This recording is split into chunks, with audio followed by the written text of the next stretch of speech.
क्या आपने कभी इधर उधर देखा है और सोचा है कि क्या सब कुछ सचमुच में असली है? क्या यह दुनिया जो हमें इतनी वास्तविक लगती है वास्तव में वैसी ही है जैसी हम सोचते हैं? क्या होगा अगर मैं आपसे कहूं कि हमारी दुनिया एक बहुत बड़े कंप्यूटर गेम की तरह हो सकती है? एक ऐसा गेम जिसमें हम सब कैरेक्टर्स हैं और हमारी हर हरकत पहले से ही कोडेड है। हंसिए मत, यह एक असली थ्योरी है। इस थ्योरी को सिमुलेशन हाइपोथेसिस कहते हैं और यह बहुत सारे वैज्ञानिकों और दार्शनिकों के बीच चर्चा का विषय है। कुछ बहुत ही समझदार लोग मानते हैं कि हम एक सिमुलेशन में जी रहे होंगे।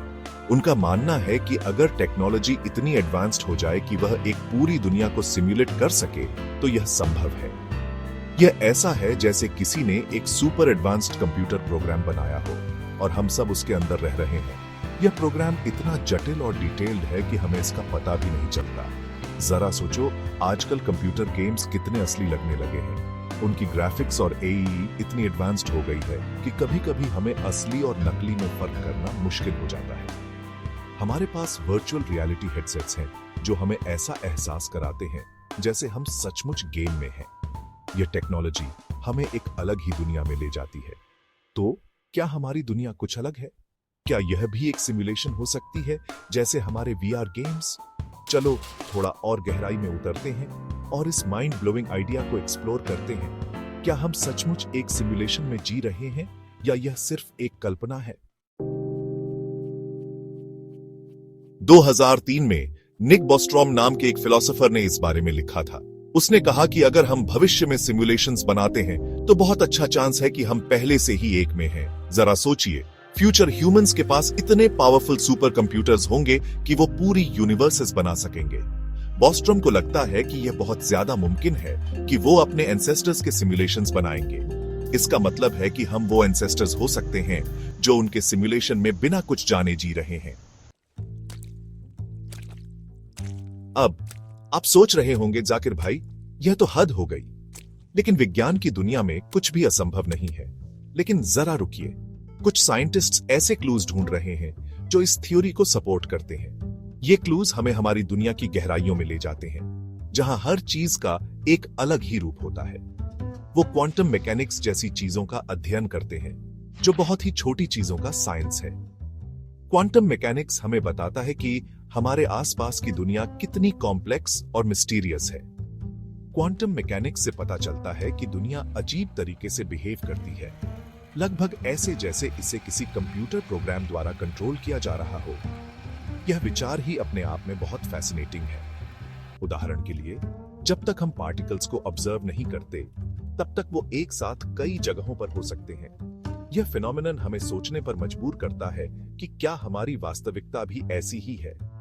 यह ऐसा है जैसे प्रोग्राम हमें एक समय में सिर्फ एक ही पॉसिबिलिटी दिखा रहा हो और यह पॉसिबिलिटी हमारी सोच से परे हो सकती है, जो हमें एक नई दिशा में सोचने पर मजबूर करती है।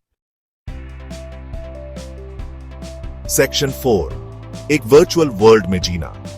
युवल नोआ हरारी, जो एक मशहूर हिस्टोरियन है, वो इस बारे में बात करते हैं कि कैसे टेक्नोलॉजी हमारी जिंदगी बदल रही है। उनकी किताबें और लेक्चर्स में वो अक्सर इस बात पर जोर देते हैं कि टेक्नोलॉजी का प्रभाव सिर्फ हमारे काम करने के तरीके पर ही नहीं, बल्कि हमारे सोचने और महसूस करने के तरीके पर भी पीडीडी देता है। वो कहते हैं कि भविष्य में वर्चुअल रियलिटी इतनी असली होगी कि हम असली और वर्चुअल में फर्क नहीं कर पाएंगे। यह एक ऐसी दुनिया होगी जहां हमारी इंद्रियां पूरी तरह से इमर्सिव एक्सपीरियंसेस में डूब जाएंगी। उन गेम्स के बारे में सोचो जो आप अपने फोन या कंप्यूटर पर खेलते हैं। ये गेम्स अब सिर्फ एंटरटेनमेंट का साधन नहीं रह गए हैं, बल्कि ये हमारे जीवन का एक महत्वपूर्ण हिस्सा बनते जा रहे हैं। वो हर दिन ज्यादा रियलिस्टिक होते जा रहे हैं। ग्राफिक्स और साउंड इफेक्ट्स इतने एडवांस्ड हो गए हैं कि कभी-कभी हमें लगता है कि हम सचमुच उस दुनिया में हैं। अब एक ऐसे गेम की कल्पना करो जो इतना असली हो कि आप अपने चेहरे पर हवा महसूस कर सकें। यह सिर्फ एक शुरुआत है। भविष्य में हम और भी एडवांस्ड एक्सपीरियंसेस की उम्मीद कर सकते हैं और एक वर्चुअल गार्डन में फूलों की खुशबू सूंघ सकें। यह सब कुछ संभव है और यह हमारी कल्पना से भी परे है। हरारी का मानना है कि हम इसी दिशा में आगे बढ़ रहे हैं। उनकी दृष्टि में यह एक नई तरह की वास्तविकता होगी जहां हम अपनी इच्छाओं और सपनों को एक नए तरीके से जी पाएंगे। हम असली दुनिया से ज्यादा वर्चुअल वर्ल्ड्स में समय बिताना पसंद भी कर सकते हैं। ये एक ऐसा फ्यूचर है जो न केवल संभव है बल्कि बहुत ही रोमांचक भी है। सेक्शन 5, क्या हम एक गेम में जी रहे हैं?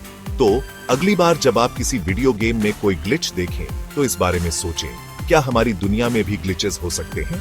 हो सकता है कि आपने जो अजीब सपना देखा था वो सिमुलेशन में बस एक बग था। ये एक माइंड बॉगलिंग थॉट है और हो सकता है कि हम कभी भी निश्चित रूप से इसका जवाब न जान पाए, लेकिन यह आपको सोचने पर मजबूर करता है ना? क्या होगा अगर हमारी असलियत वो नहीं है जो हम सोचते हैं?